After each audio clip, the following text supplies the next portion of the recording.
I'm Navy journalist Eric Allen, and I'm here to take you through April, May, and June.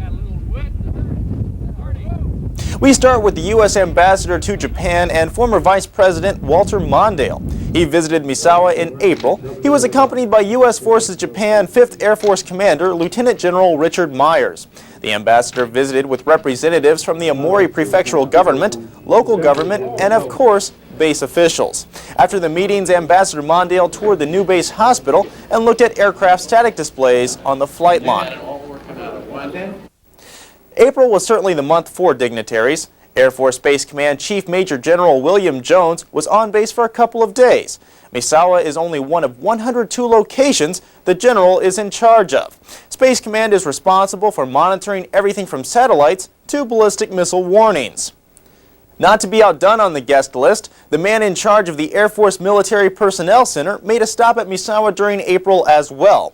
We had a chance to ask Major General Bert DeWitt about the decline in promotions. If I could show you what's happened over the past 15 years in the 5 career enlisted grades from staff to chief, you would have seen that the promotion rates have been on a general downward slope because of the drawdown. We have top cap minimums, and those are the minimums that we would like by policy to promote to. But the drawdown has affected our ability to promote. The 183rd Fighter Group from the Illinois National Guard were on station early in the month as part of a transfer team. As the 14th Fighter Squadron received a different version of the F-16, their old jets had to go somewhere, and that's where the Guard came into play. The Guardsmen assisted the 14th in the preparation of the planes and actually flew them to their new homes. A large group of individuals who keep the planes airborne, among other things, were recognized during the annual Logistics Professionals Banquet of the Year. The logistics group is made up of the Logistics Support Squadron, the Contracting Squadron, Transportation, Supply, and Maintenance. 12 individual awards were handed out, as well as a newly developed team award. The month of April is Child Abuse Prevention Month. It's a 30-day period where emphasis is placed on the prevention of both physical and mental abuse of children. The children seen in this video haven't necessarily been identified as victims. They are, however, children of a military community. I do know that Air Force-wide, as it is in the civilian sector, there are a lot of instances of child physical abuse, and that can range anywhere from a bruise to death. And there are lots of instances of child neglect, which typically involves a child not being supervised correctly, or they haven't received appropriate nutrition, or they're not receiving appropriate medical or dental care. Earth Week is typically the 3rd or 4th week of April, and residents of Misawa Air Base made a trip to Orirase Gorge to do a little spring cleaning for our Japanese hosts. The gorge, located near Lake Tawada, collects a lot of garbage over the winter months, and what a better way to show our appreciation for letting us live in their country. If you don't know anything about computers, you better learn pretty fast. Today's society, as opposed to individuals, can be labeled as computer literate. Because of this, the amount of personal computers in homes is on the rise. Computer clubs on base got together and sponsored the 3rd annual computer fair. It was a chance for novices and experts to learn a little more. Solar's elementary cafeteria was where the minds of tomorrow had an opportunity to strut their stuff. Science Expo 95 displayed all types of projects. The children were tasked to ask a question, find information about the question, form a hypothesis, and predict what they think will happen.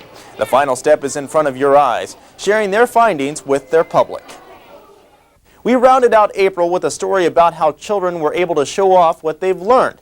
In May, it was a chance to show appreciation to the many teachers that educate our leaders of tomorrow. The 2nd week of May was National Teachers Appreciation Week, a week devoted to the individuals who must keep up with changes and decide what's best for your child. As the teachers pass on valuable information to the children can pass the same information along to their parents, especially when it comes to computer technology. Solar's Elementary began a once-a-week Kids Teaching Parents class. It's a class designed for children to act as experts according to the instructor. To be able to teach requires expertise in that particular field. One field Doreen Moriakami is certainly an expert in is painting. Her work can be seen on the walls of Solar's cafeteria. It's a mural of Japan and work she considers to be her masterpiece. The project has been underway since 1993 and focuses on the culture surrounding the islands of Japan. From watercolors to water towers. The two water towers on main base have certainly become a base landmark.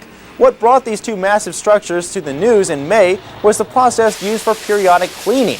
The tanks weren't actually due for a cleaning, but officials decided to take advantage of the opportunity since they had to be drained to replace valves that were cracked during December's earthquake. If you can spot small cracks in valves, then you must have pretty good eyes. The hospital's optometry clinic began seeing family members over the weekend because of the high demand for service. Since only one optometrist is assigned to Misawa and active duty have priority over family members, the dependent waiting list can grow and grow. We're required to see active duty members within 3 to 5 days. And with the number of active duty people that are on this base, there was just no way to really be able to get that many dependents in. Just outside the base hospital at the four-way stop, a new static display aircraft was erected and unveiled in May. The Japanese T-2 training jet was donated by the Japan Air Self-Defense Force. Misawa City's chief priest conducted the ceremony. This particular plane has nearly 4,400 of hours of flight time under its belt since its inception in 1978. From one side of the base to the other, from one service to another. Ceremonies are traditional among all services, foreign and domestic. Navy members gathered along the waters of Lake Ogawara on Memorial Day for the Fleet Reserve Association two-bell service. The ceremony remembers all departed shipmates who have made the ultimate sacrifice for their country. Another event in the North area made headlines in May. A new video store opened up offering North area residents not only the convenience of its location, but also the latest videos available. Videos were available before the 6-month project was completed, but the number of movies has almost doubled. May was also Asian Pacific Heritage Month. A banquet was held at the Officers Club, bringing to close a month-long celebration of Asian Pacific culture. Entertainment was provided by the Tuwada Players, various Philippine dancers, and what would a night of entertainment be without the Jazz Daft drummers? We close out the 5th month of the year with an opening. The Skills Development Center's craft shop underwent an intensive renovation project. The shop was actually closed for 3 days while final preparations were made for the larger and more beautified store. June saw a change of commanders for the 35th Medical Group. Colonel Paul Sadik relinquished command to Colonel Connie Egan. Colonel Sadik was commander when the newest hospital in the Air Force opened in late 1994. Colonel Egan arrived from Columbus Air Force Base, Mississippi, and Colonel Sadik headed to Luke Air Force Base, Arizona. The first day of June brought with it a new commander for the Navy's Patrol Wing 1 detachment. Commander John Sullivan relinquished command to Lieutenant Commander Wayne Stamper. The change in charge was overseen by Patrol Wing 1's Chief Staff Officer, who told the sailors that Navy deployed forces in the region promote military stability through access, presence, and influence. The Air Force has seen job specialties within certain squadrons merge. Now we're seeing squadrons themselves merge, as evidenced by the Communication Squadron and Information Management. IM's chief visited Misawa to talk about the merger and told us the ultimate goal of the Air Force is to become paperless, and what a better way to begin than by combining COM and IM. We've been hand in hand through these many years. In fact, this effort was looked at maybe 15, 20 years ago. They just didn't have the technology we have today, and IM was not working in that arena as much as we do today. And that's why we're moving out right now, because we are going electronic and everything. We're trying to go paperless, and that's the way we have to go. Japanese E-2C pilots got some valuable training, while at the same time, equipment on the flight line received its annual certification. This type of aircraft is normally found on aircraft carriers, and the cables that stop the planes are also on Misawa's flight line. The power production plant maintains and operates the cables or barriers, and joint training such as this is invaluable. The base hospital and 2 fighter squadrons use liquid oxygen and nitrogen on a daily basis. Civil engineers installed all the equipment necessary in a new building to produce these 2 elements. Before the plant was up and running, all liquid oxygen and nitrogen was purchased through a local contractor off base. One of the biggest stories of the year dealt with the reinstatement of concurrent travel. It was announced that beginning July, family members could now join military members when PCSing to Misawa. The biggest concern for base officials was housing and temporary lodging. They looked at the long-term picture and decided it was feasible to reinstate the program. And because of our construction program over the next year or year and a half, we're going to have a lot of those demolition houses that we can use short-term basis for incoming and outgoing families as a TLF, and we can set them up as a TLF and use them just like we use our permanent TLF facility.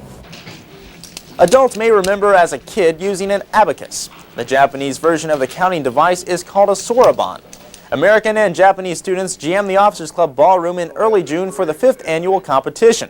This was the first time the event was held on base. The previous competitions were held downtown.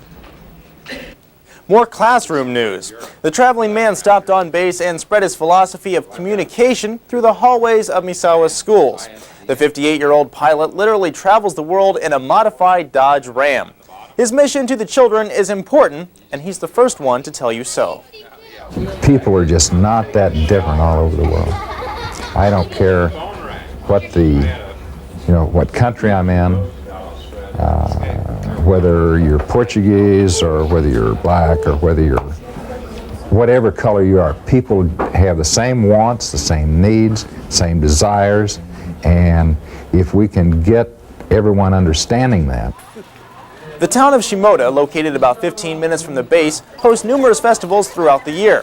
One of the most colorful is the Kihi Shrine Festival, which pays homage to Japan's horses, livestock, and farming areas.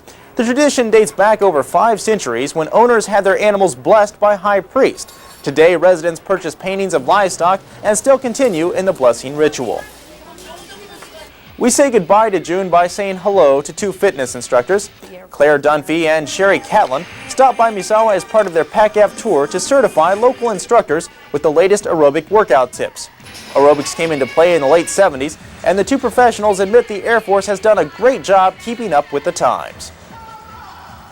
When we return from a short break, Senior Airman Chris Galanek will take us to the end of September.